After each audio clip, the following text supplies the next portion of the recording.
Innal hamdalillah nahmadu wa nasta'inu wa nastaghfiruh wa na'udzu billahi min syururi anfusina min sayyiati a'malina may yahdihillahu fala mudhillalah wa may yudhlil fala hadiyalah. Asyhadu an la ilaha illallah wahdahu la syarikalah wa asyhadu anna Muhammadan abduhu wa rasuluh la nabiyya wa la rasula ba'dah. Allahumma salli ala Muhammad wa ala alihi wa ashabi man tabi'ahum bi ihsanin ila yaumil qiyamah, amma ba'd.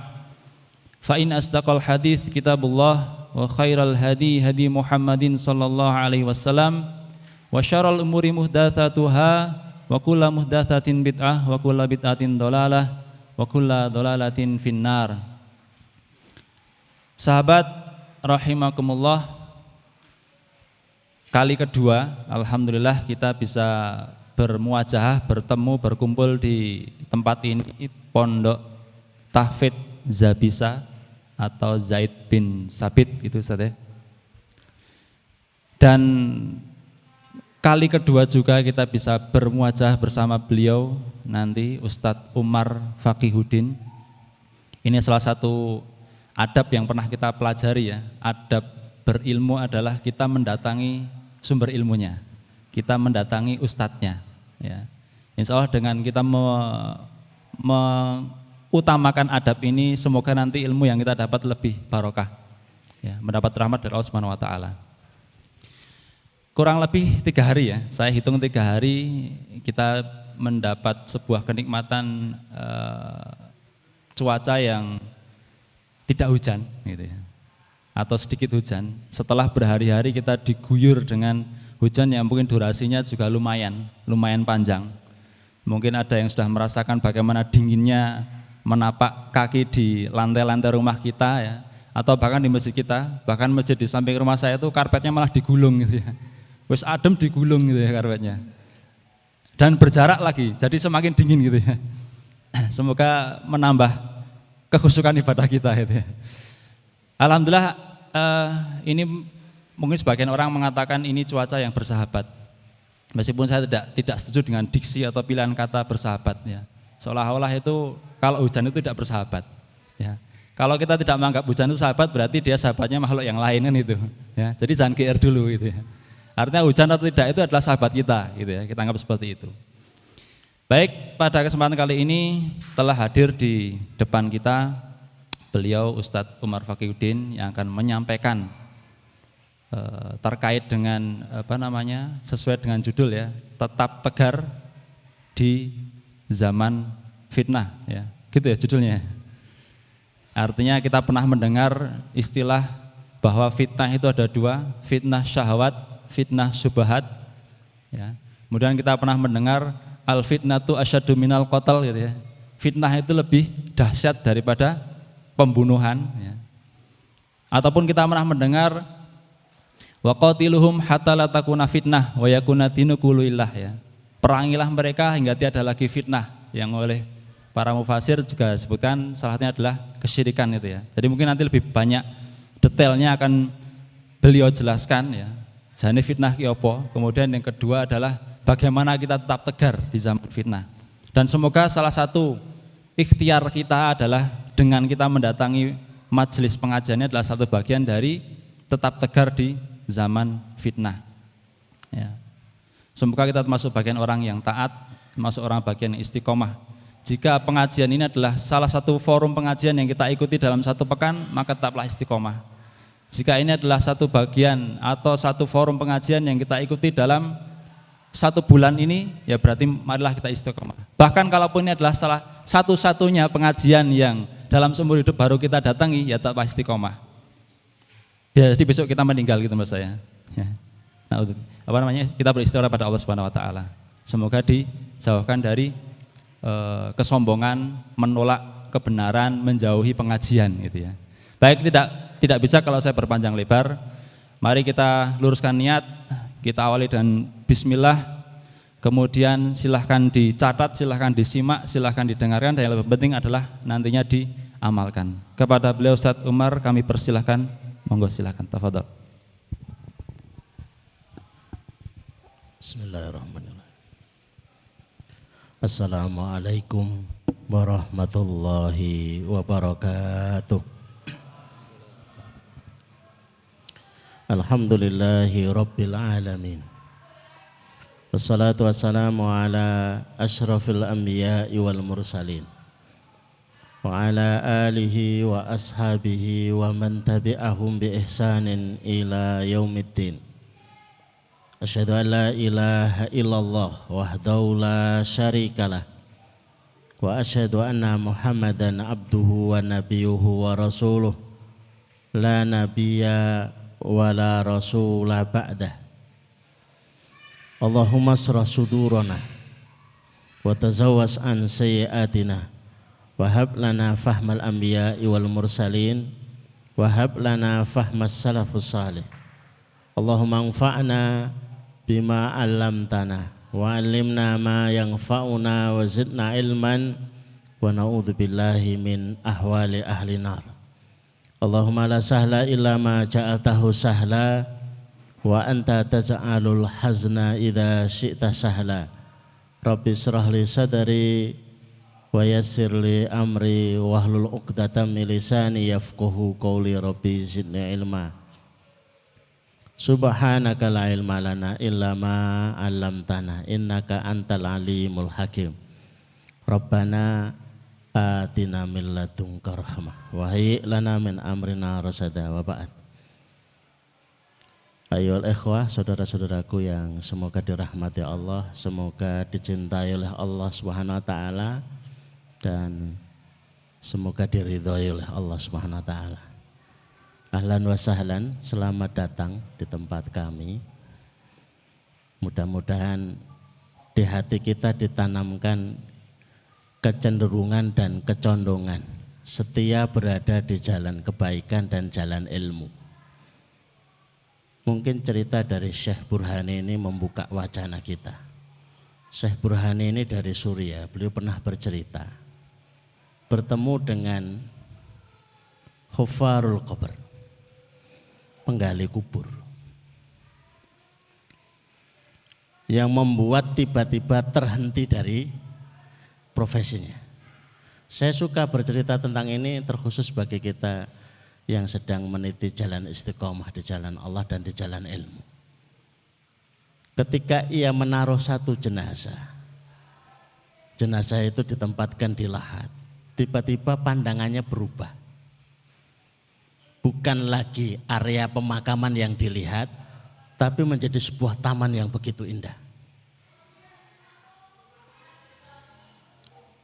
Kemudian kali yang kedua sama, mendapati hal yang sama. Dia bingung mau tanya ke siapa, hingga seorang ibu menziarahi makam itu. Kemudian ditanyakan, ibu ini makam siapa? Ini makam anak saya. Kalau yang sebelah sana, itu saudaranya. Apa amalan putra ibu sampai Allah memuliakan sebagaimana ditunjukkan kepada kami apa yang tidak ditunjukkan pada orang lain? Anak saya itu seorang thalibul ilmi, mencari ilmu. Lah itu kakaknya yang biayai. Ternyata pencari ilmu dan yang membiayai, bisa jadi membiayai bensinnya, bisa jadi meminjamkan motornya, bisa jadi transportnya dan lain sebagainya. Itu dipahalai sama. Sedemikian terhormatnya para pencari ilmu sehingga menghendaki beliau itu pensiun dini dari penggali kubur. Masuk ke masjid daftar untuk belajar. Padahal yang dipelajari masih ilmu nahwu. Coba pikiran kita itu loh, ilmu nahwu ya kesuwen itu loh. Kita itu kalau belajar pengennya langsung tafsir. Kalau perlu langsung kepada sirah nabawiyah yang tebel gitu ya. Kayaknya kok nggak nyambung banget ya ilmu nahwu dengan urusan akhirat seketika itu. Tapi memang begitulah kadang-kadang. Al-amru bisai amrun biwasailihi. Perintahnya kita ini memahami Quran. Maka segala sesuatu yang mengarah menjadi wasilah kepada fahamnya Quran, maka itu termasuk perintah dari Allah Azza wa Jalla. Padahal usianya sudah 60 tahun. Itu masih belajar nahwu, belajar sorof, dan akhirnya menjadi ulama. Allahu Akbar. Dahsyatnya para pemburu ilmu, sehingga layak mendapat doa malaikat, layak mendapat doa mereka yang menyangga ars, layak untuk didoakan mereka yang di dasar lautan, bahkan yang di bawah tanah, ikut mendoakan mereka-mereka yang berburu terhadap ilmu. Maka berbahagialah dan berbanggalah agar kita tidak mudah menyerah. Allah sebut siapakah orang yang tidak pernah menyerah itu. Wa ka'ayyin min nabiyyin qatala ma'ahu ribbiyuna katsirun. Berapa banyak generasi Rabbani yang berjuang bersama para nabi, mereka itu punya 3 karakter. Fama wahanu lima asabahum fi sabilillah. Tidak pernah merasa minder akan apapun yang mereka terima di jalan Allah. Temannya sedikit, tempatnya jauh, suguhannya ala kadarnya, tempatnya seperti ini, harus menerobos dingin dan lain sebagainya. Wa ma wahanu lima asabahum fisabilillah. Tidak pernah merasa minder. Jangan sampai kalah dengan mereka yang ahlul maksiat, itu bangganya bukan main dengan kemaksiatannya. Wa ma dhaufu, dan tidak pernah merasa lemah. Kalau sudah minder, ciut nyali, nanti lemah. Wa mastakanu, dan mereka tidak pernah menyerah. Kalau tidak minder dia akan kuat, kalau kuat dia tidak akan pernah menyerah. Hal mana pernah ditanyakan oleh sahabat Abu Dzar Al-Ghifari. Saya agak lompat ya, jadi kalau butuh dicatat, kalau belum paham nanti ditanyakan. Karena waktunya sedikit, terus pengennya sekali pertemuan langsung jadi jawara gitu ya. Kayak Bruce Lee gitu ya. Ya sekenanya akhirnya begitu ya. Para sahabat itu ada yang modelnya kalau tanya itu to the point. Ya Rasulullah, alimni amalan. Ya Rasulullah, ajarkan kepadaku sebuah ilmu. Yudkhiluni al-jannah wa yubaiduni anin nar. Yang memasukkanku ke dalam surga dan menjauhkanku dari neraka. Ini kan ilmu to the point. Nggak usah banyak kembangan, rasah kakean jurus, to the point. Saya suka yang model kayak begini nih. Karena hari ini pun jarang yang bertanya model kayak begini nih. Maka Rasulullah kemudian menyebutkan idza amilta sayyi'atan famhuha bihasanah. Kalau kamu berbuat buruk, cepat-cepat hapus dengan kebaikan. Wasiat Rasulullah demikian. Karena kita ini tidak terlepas dari kemaksiatan di mana-mana, maka solusinya kapanpun terjebak, terjerat, katiwasan dalam kemaksiatan, cepat-cepat kita itu menghapus dengan kebaikan. Kemudian Abu Dzar bertanya, aminal hasanati la ilaha illallah Muhammadur Rasulullah.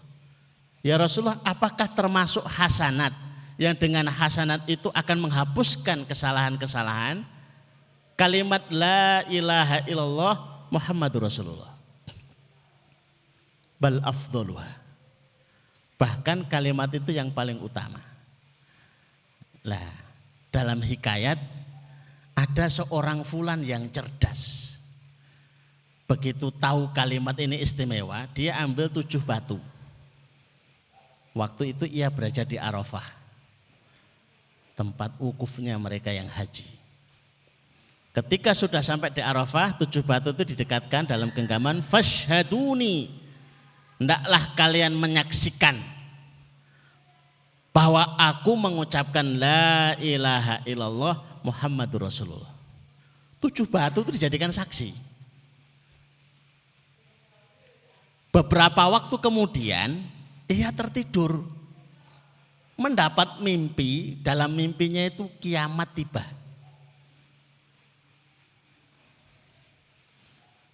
Ya kalau kita ya teratap gitu ya. Ketakutan luar biasa, dan dia langsung digiring untuk dihisap.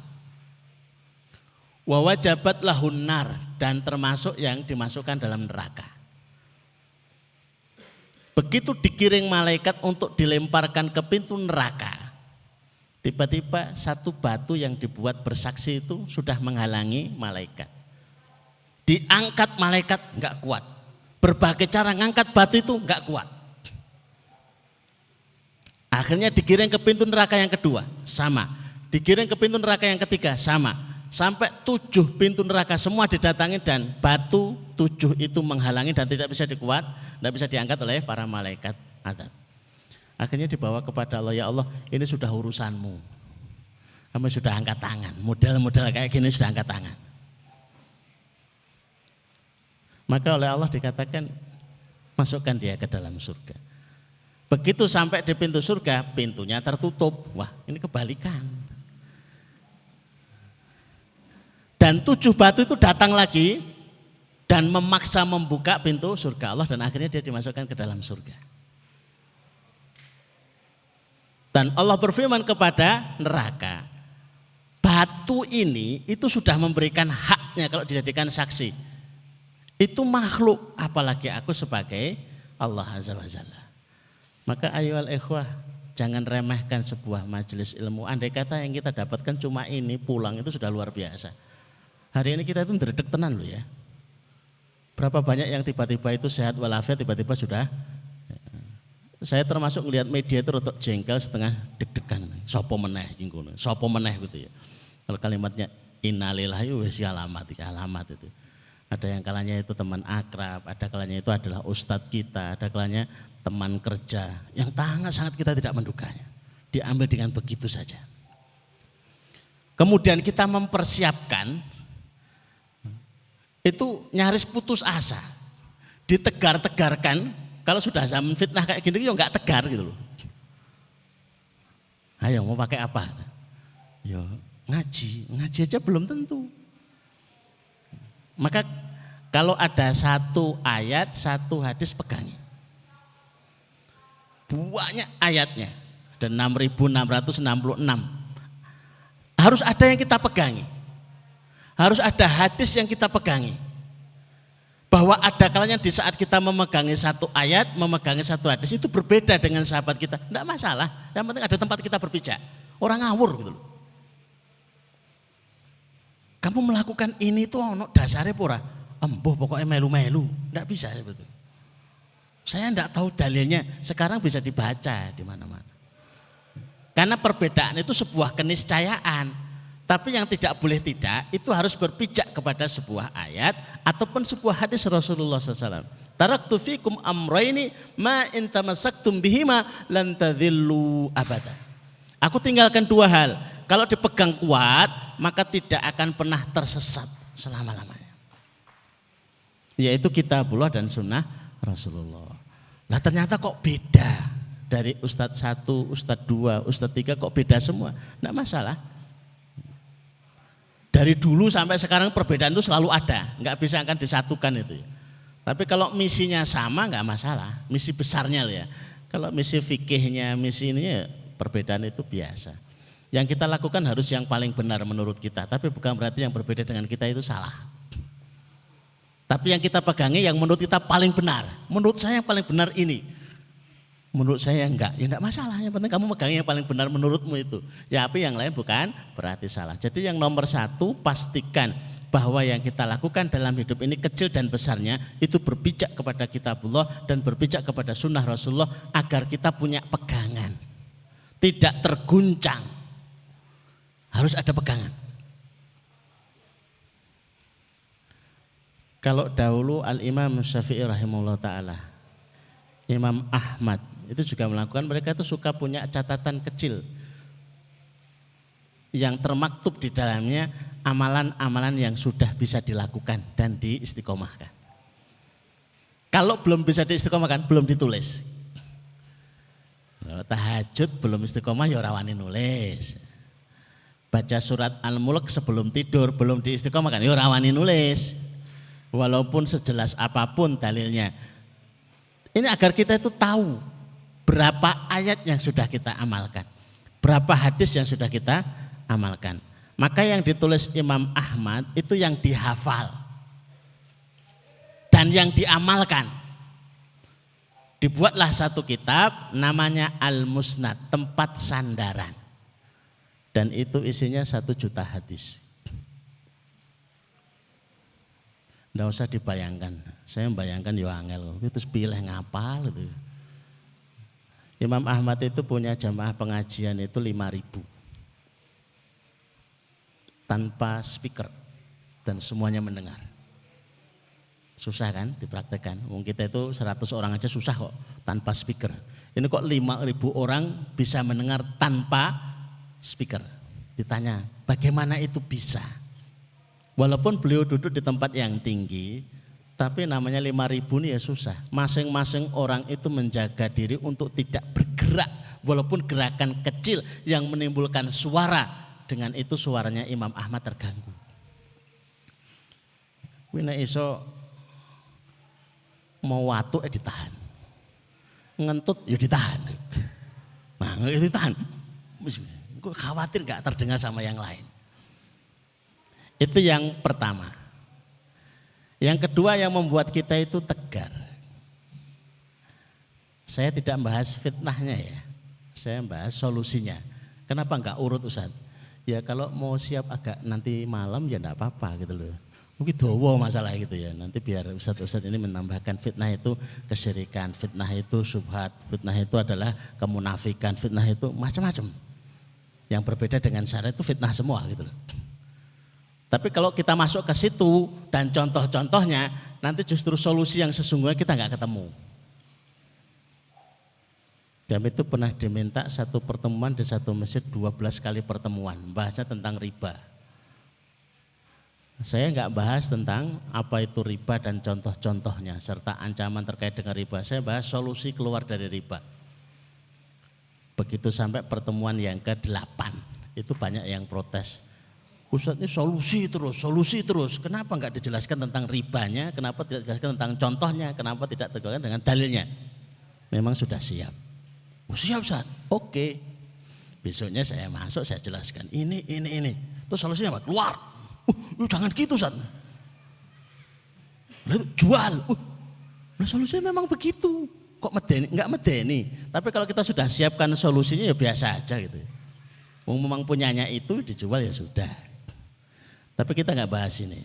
Yang kedua yang membuat kita tegar dalam suasana fitnah apapun. Dan fitnah kita tidak sebesar fitnah umat sebelum kita. Itu adalah doa. Zaman Ashabul Kahfi itu tinggal 7. Dari seluruh yang memperjuangkan Islam, entek. Hitungan kita itu lebih banyak daripada jumlah Ashabul Kahfi. 7. Tambah bonus itu 1 anjing yang nungguin pintu gua itu. Habis semuanya. Tapi sekalipun tinggal 7 itu pantang menyerah gitu loh. Memang sudah tidak bisa berkoordinasi, memang sudah tidak bisa membangun kekuatan, mungkin tidak bisa menggalang apa-apa, tapi masih punya 1 doa. Dan doa itu dibaca oleh mereka ber-7. Hatta itu sebelum tidur mereka yang tidak pernah mereka sadari akan ditidurkan selama 309 tahun. Dan inilah pemuda yang paling istiqomah terhadap hidayah. 309 tahun itu istiqomah tidak pernah salah. Itu Ashabul Kahfi. Turu. Itu tidur itu cara menjaga istiqomah gitu ya. Maka ya aja dipaidu. Iki turu ngantukan. Ini cara menjaga istiqomah. Anak 309 tahun ngono aku ya iso njajal. Tidur sebulan aja, susahnya bukan main. Rabbana atina min ladunka rahmah wa hayyi lana min amrina rasyada. Itu masih mending jumlahnya 7.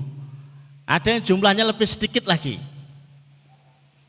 Nabiullah Ibrahim. Sendirian.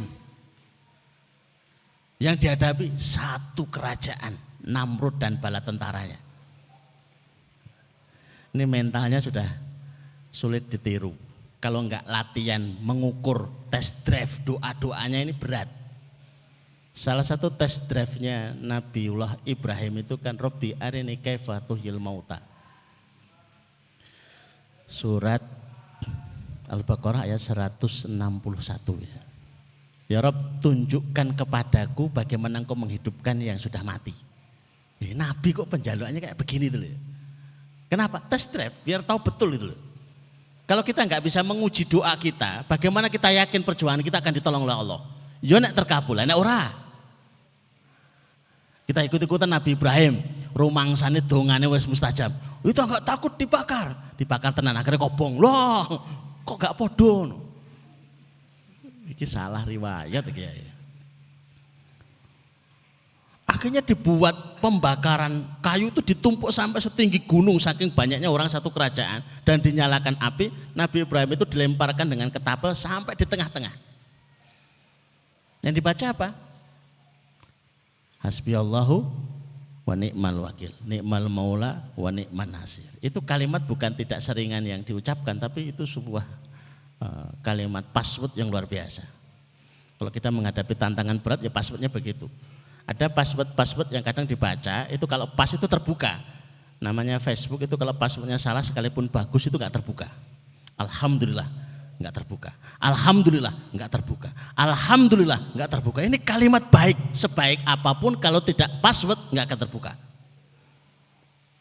Ternyata passwordnya Bismillah. Kita kehilangan orang yang kita cintai atau kena musibah, ucapkan astagfirullah, menyembuhkan? Enggak. Piring pecah, astagfirullah, ya tetap sakit. Anaknya tiba, astagfirullah, ya tidak akan. Motor hilang, astagfirullah, enggak akan mengembalikan. Karena passwordnya bukan itu. Passwordnya alladzina idza asobathum musibah qalu innalillahi wa inna ilaihi rajiun. Passwordnya innalillah. Maka kalau salah menggunakan password itu masalah. Motor balik motor, istri nggak balik istri. Yang kadang kan kehilangan istri ada kan. Anak nggak balik anak, kenapa? Karena passwordnya salah. Itu pun ada tambahannya.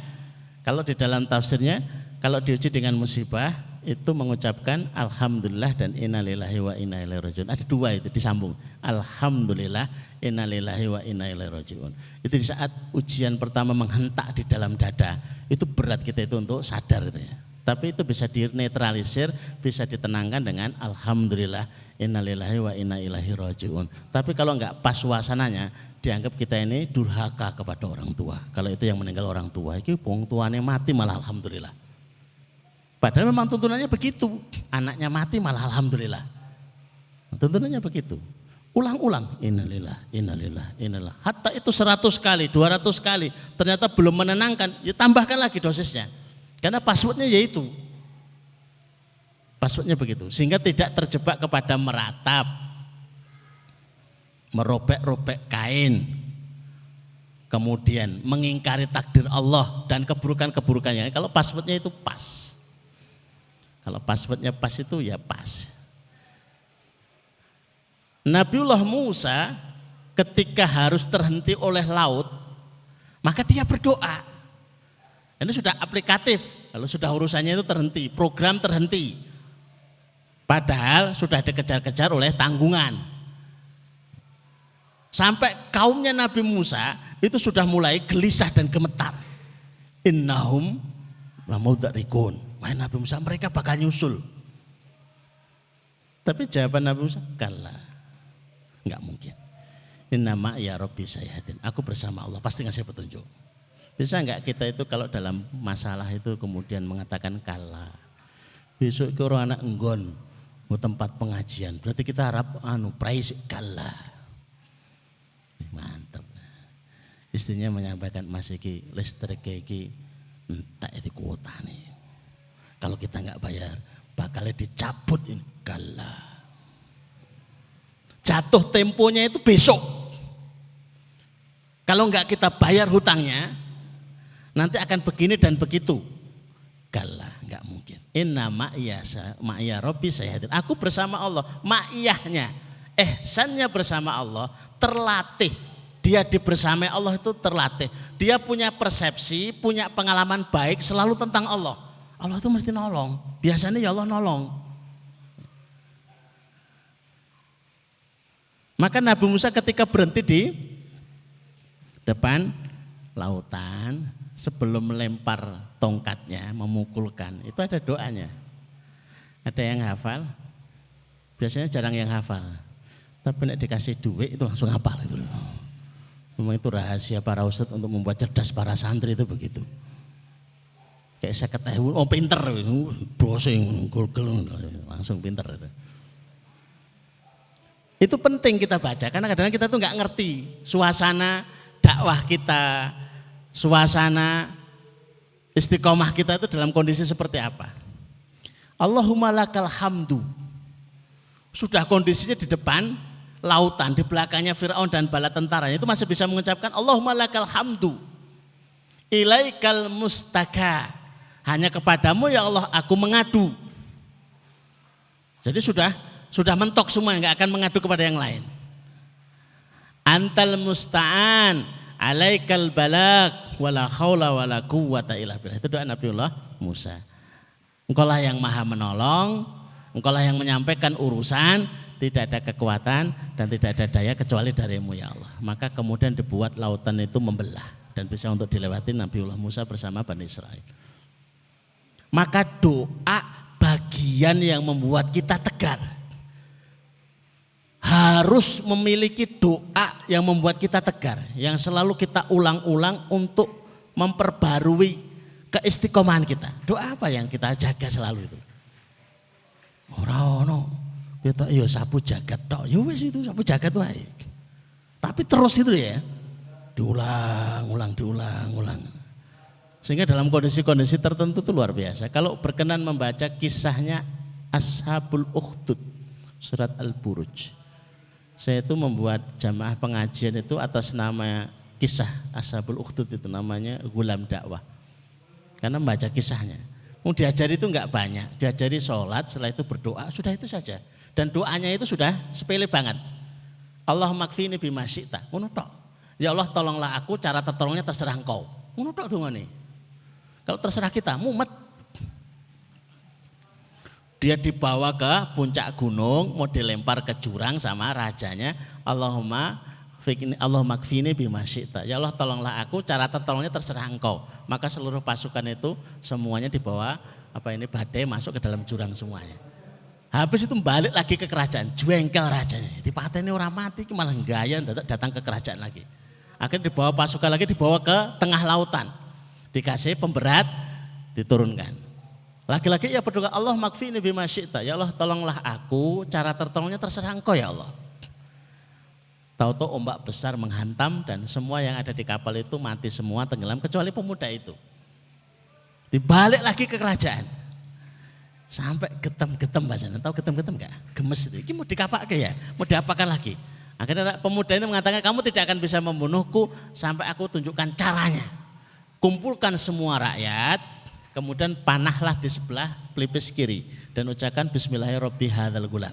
Bismillahirrahmanirrahim itu syahadat hari itu. Jadi rajanya dijebak untuk mengucapkan syahadat sehingga diikuti oleh semua rakyat, semuanya masuk Islam semuanya. Kemenangannya ada di situ. Walaupun akhirnya harus kehilangan nyawa, tapi semua yang ada dari rakyat itu masuk Islam. Akhirnya dibuatkan parit, ditaruh kayu bakar, kemudian dibakar. Itulah namanya Ukhdud. Jadi istilah udud itu dari Ukhdud itu. Ya nyerempet-nyerempet sidik lah. Waktu kisahnya heroik banget itu ya. Kita suka bercerita yang sudah ada dalam Quran heroiknya itu daripada kisah-kisah yang secara kisah itu belum muktabar atau ma'thur. Atau kita membaca doanya Nabiullah Yunus. Kalau hutang melilit jumlahnya 100 juta, berapa ribu kali kita membaca kemudian dilunaskan oleh Allah? Kan belum ada formulanya. Oh iya. Coba itu ditemukan. Saya itu baca sehari 1000 kali. Kemudian selama 40 hari Allah lunaskan hutang kami. Itu kan bisa direkomendasikan. Alangkah banyaknya kemudian yang bergabung kepada jamaah kajian kita. Wah ini pengen lunas melu kae. Ustaz Cahya itu ahli melunasi hutang. Apa karena ranti hutang? Malah kae. Tapi sudah ketemu jurusnya gitu loh. Ya memang hadisnya begitu. Wa kadzalika nunjil mu'minin, sebagaimana Allah menyelamatkan Nabiullah Yunus dari sesuatu yang dahsyat ditelan ikan, Begitu pula orang-orang beriman itu diselamatkan semua pakai itu. Sudah pegangi saja ayatnya. Butuh yakin lagi baca tafsirnya. Butuh yakin lagi praktekkan. Kalau kita sudah bisa menyelesaikan urusan kita dengan itu, tantang untuk menyelesaikan teman-teman kita urusannya. Utangmu piro? 50, tak tanggung. Nekat, tapi ngaji. Tanda tangan lo ya, stempel. Nah ini tak gidok ya, tak stempel. Awas nek kabur. Karena dia sudah tahu ilmunya. Kalau baca kisahnya Khalifah Umar bin Abdul Aziz itu kan menggunakan zakat itu untuk menyelesaikan banyak urusan kaum muslimin itu sampai diumumkan kepada fakir miskin sudah selesai semuanya. Akhirnya diumumkan lagi kepada siapa-siapa pemuda yang pengen menikah. Sudah selesai dibiayai semua. Masih turah banyak zakat itu. Akhirnya diumumkan lagi. Umumkan pula kepada yang pengen menikah lebih dari 1, ditanggung negara. Habis yang punya masalah itu masih ada sisa zakat banyak. Diumumkan di jalan-jalan. Zakat itu kalau dikelola luar biasa barokahnya. Tidak ada keberkahan harta melebihi zakat. Itu yang kedua. Yang ketiga, agar kita tegar di jalan fitnah. Setelah kita banyak berdoa, yang pertama memastikan kita di atas ayat ataupun di atas hadis Rasulullah Sallallahu Alaihi Wasallam. Yang ketiganya, kita selalu mengingat Allah. Baik itu tilawatil Quran, baik itu zikir, baik itu sholat. Tapi mengingat Allah itu selalu agar kita tidak kehilangan sinyal. Bacalah surat Al-Isra ayat 9. Inna hadzal Qur'an yahdi lillati hiya aqwam. Sesungguhnya Quran ini akan menunjukkan kamu ke jalan yang tepat. Taruhlah kita itu ngawur. Apa ya tekan? Apa yang mungkin tepat sasaran? Apakah taufiknya itu bisa nyusul hidayah? Tapi dia selalu membaca Quran, luar biasa. Ada saudara kami ya, belum lama meninggal dari Pemalang. Yo enggak sergep-sergep banget ngajinya itu. Tapi kadang-kadang kita itu terhenyak dengan informasi akhir kehidupannya. Yang kadang-kadang berita kehusnul khotimahnya itu lebih dahsyat daripada berita meninggalnya mungkin fulan-fulan dan sebagainya. Meninggalnya hari Jumat. Masih bisa sholat Jumat. Habis asar kemudian istirahat, lemas, tahu-tahu sudah bablas gitu. Kok gampang men? Apa amal solehnya? Biasanya sama putra beliau. Apa amalannya bapak itu apa? Bapak saya itu amalannya biasa ya. Kalau pas sholat itu sangat tepat waktu. Yang kedua, bapak saya itu seneng ngaji Quran. Siang malam, terus ngaji. Gitu. Oh iya, ditepatkan oleh Allah, tepat-tepat, betul-betul tepat kepada husnul khotimah. Ini orang awam loh ya. Kalau bicara ngaji itu setahu saya tidak serajin kita gitu loh. Karena belum tentu di tempatnya ada tempat-tempat pengajian dan majelis-majelis pengajian seperti yang kita punya. Tapi melazimi itu Allah hantarkan kepada ketepatan. Itu yang ketiga. Jadi jangan berharap kita itu tegar itu karena sebab yang ada di sekitar kita. Sementara kita sendiri enggak membuat sebuah piranti untuk tegar. Bahwa kemudian ada penguat tegar dari sekitar kita, silahkan. Tapi jangan sampai kita berharap. So tegar ini koncone wong soleh kabeh. Ternyata ada yang enggak soleh. Kemudian menjadikan kita enggak tegar, kita kecewa. Wis mau melu ngaji wae. Melu ngaji malah parah. Enggak ada jaminan. Mulailah dari diri kita. Tahu sedikit diamalkan. Banyak berdoa, banyak berzikir. Yang ketiganya beradab diri dengan adab Islami. Itu cara untuk tegar dalam kondisi apapun. Makannya pakai makan cara Islami. Tidurnya pakai tidur cara Islami. Kalau perlu berjalannya pakai cara berjalan Islami. Yang bisa dilakukan itu. Sing angal-angal rasa dulu. Yang diketahui dulu aja. Makan, tidur, ke kamar mandi, jalan. apa yang ada. Makanya kalau perlu ditulis yang apa itu, cara berjalan Rasulullah, cara tidur Rasulullah, cara nanti kan lama-lama tambah lebih besar. Beberapa kali kami mengadakan kajian tentang tidurnya Rasulullah, ternyata banyak yang belum terbiasa. Tidurnya Rasulullah ketika sore hari itu beda dengan tidurnya ketika menjelang subuh. Salah praktek, bablas, keturun, kerinan.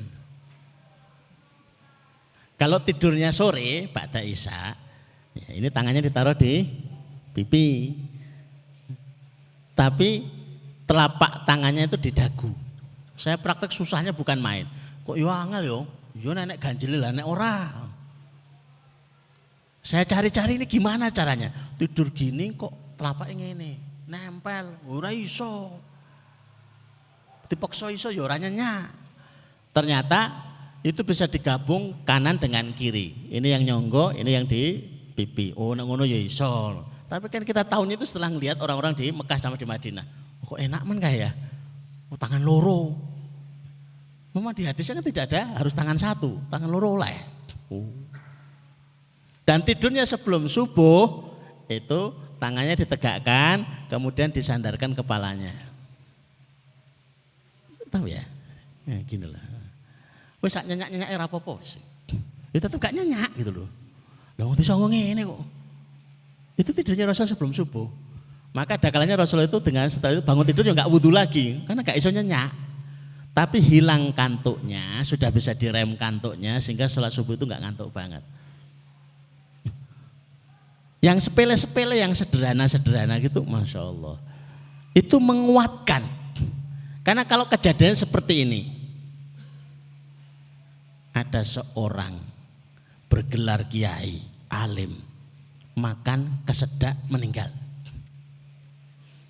Kira-kira kita memberikan saksi husnul khotimah enggak? Oh, nek kiai yo husnul khotimah lah. Ustadz senior oh husnul khotimah lah. Tapi ada satu orang yang lihat, tadi saya ngelihat makannya itu pas makan kerupuk itu pakai tangan kiri. Nek kuwi ya piye ya? Ndelok ustadze ya, tapi nek makan pakai tangan kiri, wah. Itu jadi cacat gitu loh. Ke kamar mandi, kepleset, stroke, meninggal. Dia tokoh masyarakat. Alim menurut orang sekitarnya. Bagaimana husnul khotimah nama mboten? Husnul khotimah. Saya nama mboten, saya. Tapi ada yang lihat. Tapi kok saya tadi ngelihat ke kamar mandinya kok kaki kiri dulu ya. Oh nek kuwi yo piye ya? Mungkin dimaafkan. Tapi yo sering, masa sering dimaafkan. Itu cacat kecil itu bisa jadi penilaian. Maka jaga yang kecil-kecil dulu, enggak usah yang besar-besar. Enggak usah bahas yang bab nikah. Wah, pengen yang kedua, yang ketiga menerapkan sunnah Rasulullah. Allah, suwen iki. Yang cilik-cilik wae angel. Jadi itu dulu. Ternyata itu nambah barokah. Semua ahli, baik kesehatan, baik etika, baik psikis, semua merekomendasikan tidur yang paling nyaman, paling sehat, paling etis. Itu ya tidurnya Rasulullah. Itu sudah mengalami penelitian yang lain-lainnya. Nah kita tidak usah perlu meneliti lagi gitu loh ya. Wis ditemukan gayanya sok menemukan. Sudah ditemukan, sudah beres. Jadi beradab diri dengan adab Islam. Bedanya adab dengan akhlak, adab itu untuk diri sendiri. Kalau akhlak untuk diri dan orang lain. Tapi kalau disebut salah satu itu maknanya dua. Akhlak itu ya adab, adab itu ya akhlak. Tapi kalau disebut dua-duanya, adab itu adalah akhlak diri kita terhadap Islam. Akhlak adalah ya muamalah kita dengan sesama muslim. Maka yang selanjutnya untuk bisa tegar di jalan hidayah, istiqomah di jalan hidayah, kita ini berakhlak dengan sesama muslim dengan akhlak islami. Jangan remehkan salam kita. Cerita Imam Abu Dawud itu sampai disebut orang hebat ahli hadis itu berangkat dari sebuah kisah sederhana. Naik perahu. Ketika sedang di atas perahu, tiba-tiba ada yang bersin di pinggir sungai. Dan dia dengar, alhamdulillah. Dia minta sama nakodanya, tolong minggir. Lah kenapa? Tolonglah minggir dulu sebentar. Minggir ke sana. Kenapa? Saya mau menjawab doa bersinnya dia. Alhamdulillah. Yarhamukallah, yahdikumullah. Yuk kita lanjut lagi. Ngono tok. Coba kalau kita praktekkan naik motor biantar, wes ninja sen. Wes alhamdulillah. Sit. Yarhamukallah. Yahdikumullah. Ya sudah balik lagi sen. Orang kena ya. Tapi bagaimana kita mengagungkan sunnah Rasulullah ini loh ya. Kalau tidak diagungkan, maka bagaimana kita akan dianggap mencintai Allah kalau kita tidak ada pengagungan. Sunnahnya itu biasa. Tapi pengagungan terhadap sunnah itu yang menjadikan luar biasa. Kalau ini petunjuk Rasulullah, apa kita enggak senang melakukan apa yang dilakukan oleh Rasulullah? Dengan harapan karena kita mirip-mirip dengan apa yang dilakukan Rasulullah, kelak itu akan disandingkan dengan Rasulullah. Rasulullah di surga ya kita ikut. Allah mirip ya Allah. Allah ini mirip-mirip. Ini kan bolong. Akhirnya dibawakan ke sana. Jadi berakhlak kepada sesama muslim dengan akhlak islami sebisa yang bisa kita lakukan. Minimalnya adalah memberikan hakul muslim. Hakul muslim alal muslim, haknya seorang muslim. Artinya kalau tidak diberikan itu sudah ditagih gitu. Itu 6. Kalau salam dijawab. Itu haknya orang salam. Loh kok orang jawab? Ya terserah aku loh. Mulut-mulutku dewi kok tak jawab, tak jawab. Ora iso iki hak muslim ora, nek muslim ya dijawab. Itu hak. Kalau bersin didoakan. Itu juga hak. Kalau sakit dibesuk. Ya.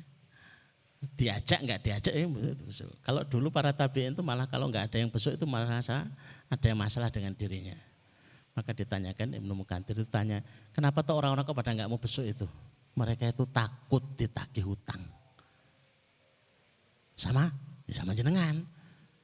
Mereka itu banyak berhutang kepada panjenengan. Lah kalau besuk nanti khawatir pas besuk ditagih. Umumkan kepada orang, yang besuk saya hutangnya lunas.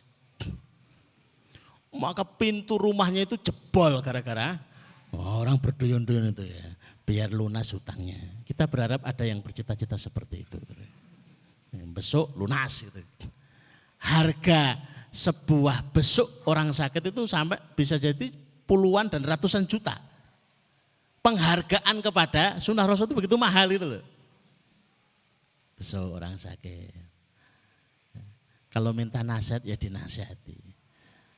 Bisa minta nasihatnya. Lah sukono dinasihati kaya nguyai segoro. Segoro itu yai tenanan itu. Enggak bisa kalau minta dinasihat, nasihati sebisanya. Bertakwalah kepada Allah. Itu sudah nasihat. Nah, kalau meninggal itu disolatkan dan diantarkan ke kubur itu haknya. Dia masih bisa ngelihat. Orang yang meninggal itu siapa yang menyolatkan dia tahu. Siapa yang mengantarkan ke kubur dia tahu. Dan nek konco plek akrab. Nyolatke yo ora, ngantar ke kubur yo ndak. Jan iki yo jengkel. Oh titen ono. Biyen tak traktir, lara tak beso. Nanti bareng. Klambi tak tukokke, sarung tak hadiahi. Giliran mati ora gelem nyolatke wis titen ono. Tak tekek. Enggak ada, tekeknya enggak ada. Sudah selesai itu. Tapi jengkelnya itu tetap ada. Maka berikan haknya. Itu pertolongan kita. Dengan disolat. Maka dihadiahi banyak yang menyolatkan itu dapat 1 kirot pahalanya. 1 kirot itu senilai dengan gunung Uhud pahalanya. Wah luar biasa. Yang ngantarkan ke makam dapat 2 kirot lagi. Dengan sholat dan mengantarkan ke. Apalagi kita sampai menaburkan tanah ke makamnya sambil mendoakan Allahumma tsabbithu, Allahumma tsabbithu, Allahumma tsabbithu. Ini kan doa yang luar biasa. Ya Allah kuatkan dia, ya Allah tegarkan dia, ya Allah tegarkan dia. Sederhana, sepele tapi dampaknya sangat luar biasa. Yang keberapa? Kata Eli, Mading. 4. Sekarang 6, betul. Saya ngitung. Yang ke-6 itu segera meminta maaf kapanpun salah. Jangan nunggu berlalunya waktu. Kayak tadi Abu Dzar, kapanpun salah cepat-cepat istighfar. Cepat-cepat diganti dengan sedekah, cepat-cepat diganti dengan sholat, cepat-cepat diganti dengan ibadah yang lain. Agar itu tidak menumpuk sekian waktu. Jangan menunggu berkarat. Kala balrana ala qulubihim maka yaksibun. Sekali-kali tidak akan kami titikkan titik hitam di hati ketika ia berbuat maksiat. Lah, kalau titiknya terlalu banyak menghitam itu hati. Dan itu bahaya, kalau sudah menghitam itu ya kebenaran itu menjadi bias. Kapanpun salah, cepat-cepat ya meminta maaf. Dan yang ke-7, selalu berprasangka baik kepada Allah. Ada sahabat itu tanya kepada Rasulullah. Dan sahabat itu dari kalangan Badui. Ya Rasulullah, apakah nanti yang menghisap saya nanti di akhirat itu Allah? Iya, berarti beres. Ringan menurut. Ya Rasul, apakah nanti yang menghisap saya itu nanti di akhirat itu Allah? Iya, berarti beres. Lah kenapa? Karena pengalaman saya selama hidup, selama ini tentang Allah itu baik terus. Maka Rasulullah menyampaikan kepada para sahabat, siapa yang ingin melihat calon penghuni surga, lihatlah orang ini. Dia selalu punya persepsi dan pengalaman baik terus tentang Allah. Dikabulkan berarti punya alasan yang baik. Ditunda punya alasan yang baik. Ditunda sampai panjang berarti ada alasan yang baik. Selalu dia punya persepsi baik tentang Allah. Dan Allah sesuai dengan yang kita sangkakan. Nanti akan ditolong, nanti akan dirahmati, nanti akan begini. Ya sesuai dengan itu semua. Tapi kalau kita itu cemasnya selalu, maka butuhnya orang sakit itu dinasihati. Karena ada kalanya cemasnya itu mengganggu sekali. Sehingga tidak bisa berpikir sehat. Maka butuh dinasihati. Maka yang ke-7 itu yang membuat kita itu selalu punya stok dan saldo sabar. Kapan seseorang itu sabarnya tidak ada habisnya. Kalau dia punya persangkaan baik yang selalu ada saldonya. Kalau seseorang itu selalu punya saldo prasangka baik kepada Allah, dia masih selalu punya stok sabar. Sabar enggak ada batasnya. Iya, kapan? Kalau dia punya persangkaan baik selalu kepada Allah Azza wa Jalla. Seorang Luqmanul Hakim itu pernah bepergian bersama putranya. Sembari perjalanan, Luqmanul Hakim mewajang anaknya, nak, apa yang terjadi pada kita itu yang terbaik dari Allah. Apa yang terjadi pada kita itu yang terbaik dari Allah. Tidak berapa lama anaknya ini kena tulang keledai kakinya. Nah itu nembus dari telapak kaki ke punggung kaki. Luqmanul Hakim belum pernah sedih sesedih itu. Berhenti, dikeluarkan tulang keledai ini dari kaki, telapak kaki anaknya, dan itu memakan waktu. Begitu sudah tercabut, kemudian dibalut, siap untuk melanjutkan perjalanan, diberitahu oleh malaikat, kota yang dituju sudah hilang 1 jam yang lalu. Padahal anaknya itu sudah batin sing ora-ora, jari yang terbaik, tapi kok malah kena seperti ini. Oh. Andai kata ia tidak terkena tulang keledai sehingga membuat tembus dari telapak kaki ke punggung kaki, dia sampai ke kota yang dituju dan dia kena adab Allah sebagaimana kota itu akan diadab oleh Allah. Jadi kalau terlewat pesawat, wis dinteni kok ditinggal mangkat, ya tetap husnudzon aja kepada Allah. Wis ditunggu dari mulai TK, SD, SMP, kok malah diambil koncone dhewe gitu loh. Jangan-jangan suara friend belas itu.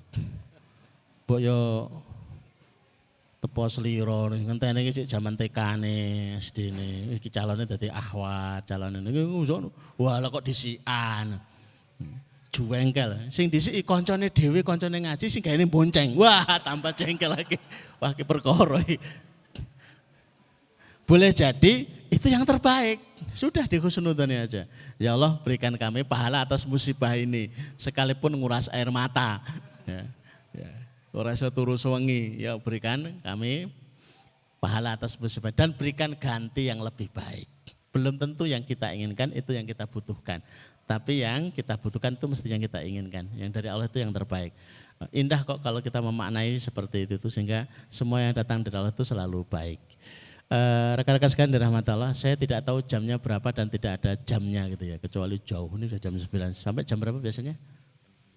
Sampai jam 9 berarti sudah selesai ya. Saya akan cukupkan, barangkali dari dua ustaz yang akan menambahkan monggo, kalau ada yang ditanyakan ya monggo.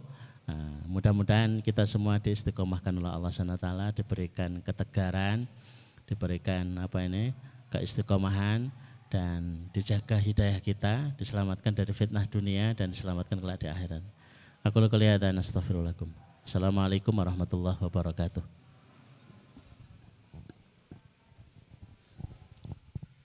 Jazakallah Ustadz Umar Fakihudin yang telah memberikan kita tausiah. Ini mungkin juga salah satu kewajiban beliau itu. Kita minta nasihat, beliau nasihati kita di malam hari ini. Dan luar biasa, mungkin juga di luar dugaan, resep atau solusi tetap tegar di zaman fitnah itu mungkin kalau kita bayangkan mungkin akan yang halal yang gede gitu ya. Ternyata oleh Ustadz disampaikan bahwa cukuplah kita menjaga yang kecil ya. Kecil-kecil dulu, adab tidur misalnya tadi ya. Ada yang saya praktek adab tidur dengan 2 tangan tadi, ini juga saya baru tahu di forum ini ya. Nanti dipraktekkan ya. Nah, mungkin ya, orang rumah atau istri mungkin akan kaget, Mas toro turumu kok orang kok biasanya itu ya.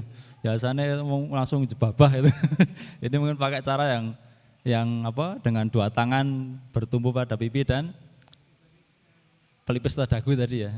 Besok lagi diulang lagi, Mas kok praktek Mbak, ini praktek istiqomah biar istiqomah dengan amal itu ya. Turu terus akhirnya.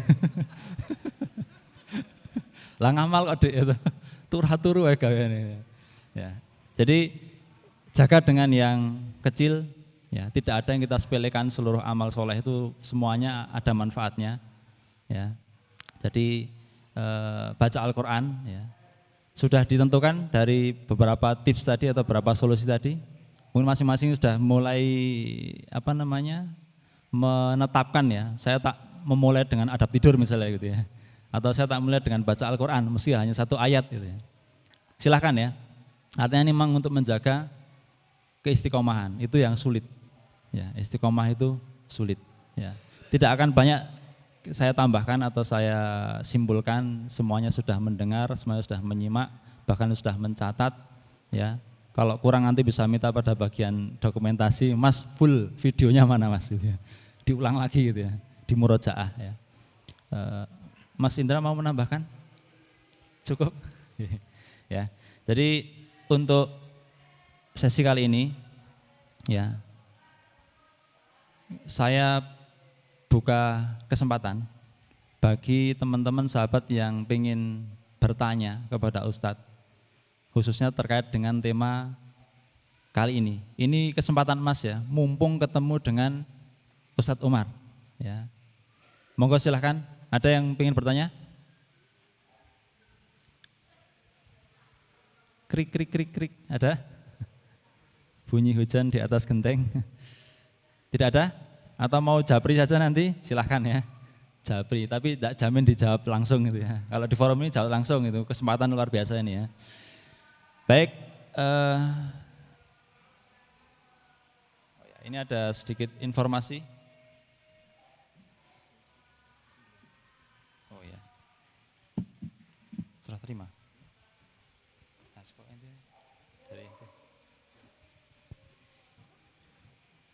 Ini ada informasi alhamdulillah terkumpul donasi sebesar 946 rupiah ya, ribu rupiah ya, 946 ya. Rp10.000 dan ini insya Allah kita akan serahkan kepada Pondok Tahfidz Zabisa untuk terserah Zabisa ya, mau pengembangan atau untuk yang operasional dan sebagainya, monggo silahkan. Ini aku nyerahkan Mas. Menurut saya Ustaz kok Joko receh ya. Kami serahkan di sini. Semoga bermanfaat dan semoga menjadi amal soleh teman-teman semuanya. Termasuk ini juga salah satu bagian ya, hal yang kecil tadi ya, bersedekah meskipun dengan yang kecil ya. Syukur besar. Syukur kecil itu berupa kunci mobil itu kecil ya. Atau berupa surat selembar STNK itu juga kecil ya. Itu kecil. Silahkan diistiqomahi. Kemudian saya lupa tadi menyampaikan di awal bahwa dan diingatkan oleh Ustaz juga bahwa hak muslim atas muslim yang lain adalah ketika sakit dijenguk. Ini saya lupa menginformasikan bahwa hari ini di sebelah saya yaitu Ustadz Umar itu sedang sedikit tidak enak badan gitu ya. Ini kita doakan, kita jenguk Ustadz ini. Kita jenguk bareng-bareng meskipun dalam keadaan yang kurang sehat tapi beliau masih menyempatkan untuk bisa mengisi di sini. Semoga barokah ilmunya, barokah usianya dan disembuhkan sakitnya gitu Ustadz ya. Dan juga satu lagi Mas Heri yang sedianya juga akan sebenarnya mendampingi beliau di sini, tapi beliau juga qadarullah hari ini sakit, kita doakan semoga disembuhkan Allah Subhanahu wa taala. Dan bagi teman-teman lainnya yang mungkin juga hari ini tidak bisa hadir, semoga mereka semua dalam keadaan selamat, tetap iman dan istiqomah selalu menyertai teman-teman kita semuanya dan diri kita juga, dan kita semoga nanti pulang dari sini juga tetap bisa istiqomah gitu ya. Jangan lupa 2 pekan lagi insya Allah kita akan bertemu. Tempatnya di mana saya belum tahu, nanti mungkin ada yang japri atau di grup, silahkan nanti bisa menghubungi panitia gitu ya. Demikian kita akhiri ya momen atau forum pengajian ngaji bareng sahabat kali ini. Dan tadi di ingatan Ustadz juga istighfar itu insya Allah akan menghapuskan juga kesalahan kita ya. Jadi kita akan tutup dengan doa kafaratul majelis yang salah satu doanya adalah juga beristighfar kepada Allah.